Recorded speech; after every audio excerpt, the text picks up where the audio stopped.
hidden deep within the desolate tundra of Russia's Magadan Oblast, a region infamous for its brutal climate and tragic history, lies Kadykchan, a Soviet ghost town that now stands as one of the most haunting monuments to the collapse of an empire. Its name, derived from the Evenki language meaning Valley of Death, proved to be eerily prophetic. Kadykchan was established in the 1940s during Joseph Stalin's brutal industrial expansion, constructed largely by Gulag prisoners forced to endure inhumane conditions in the name of coal production.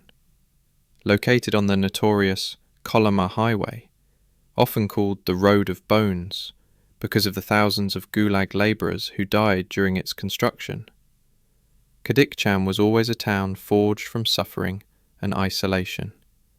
At its peak, the town boasted over 10,000 residents, with most working in the state-run coal mines that powered Soviet industry and regional infrastructure. Though surrounded by frozen forests and desolate mountains, Kadykchan had everything a closed Soviet town was supposed to have: schools, a cultural centre, a movie theatre, hospitals, shops, and Soviet-style housing blocks. Children played in snow-covered courtyards, while parents toiled underground. Life was difficult, but it functioned. Families survived the long polar winters with state rations, centralized heating, and a deep sense of Soviet purpose.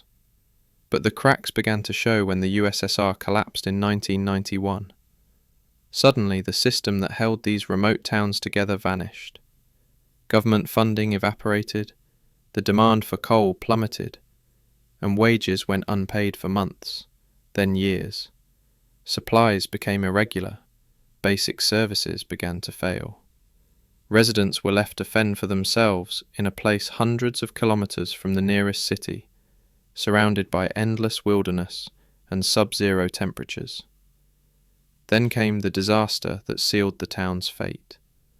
In 1996, a methane explosion ripped through mine number 1, killing 6 workers instantly. This tragedy, combined with the economic unviability of operating the mines, led the Russian government to shut down all coal production in the area permanently.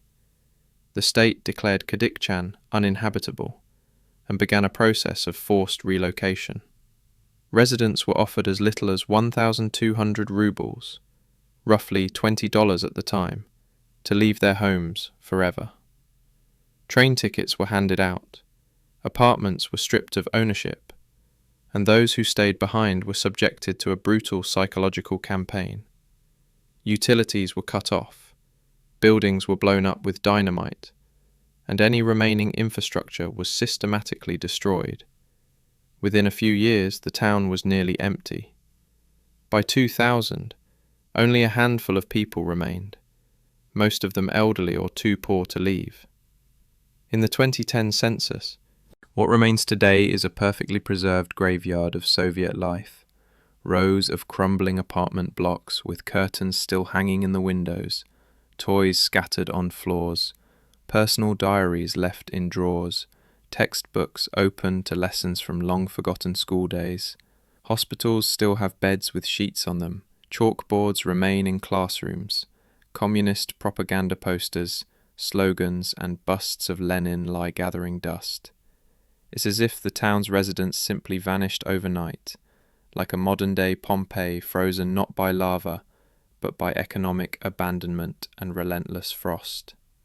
Urban explorers who have braved the harrowing journey to Kadykchan via the treacherous Road of Bones describe a suffocating silence and an overwhelming sense of loss.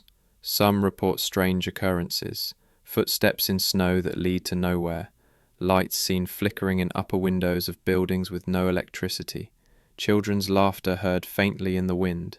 These tales, while unverified, add to the town's already oppressive atmosphere. But perhaps the most disturbing thing about Kadykchan is not the legends. It's the undeniable truth that a once functioning town was left to rot in plain sight, erased by neglect and time. There was no war, no plague, no natural disaster, just the slow, grinding decay of a forgotten outpost of a failed regime. Kadykchan serves as a chilling reminder of how fragile civilization really is. It shows how quickly an entire population can be displaced, how homes can be abandoned, and how memory itself can be buried beneath layers of snow and dust. Few in the modern world know Kadykchan ever existed. Fewer still understand the scale of human effort, suffering, and eventual loss that took place there. This is not just the story of a town, it is the story of disappearance, of quiet devastation, and of how even the most structured societies can leave behind nothing but ghosts.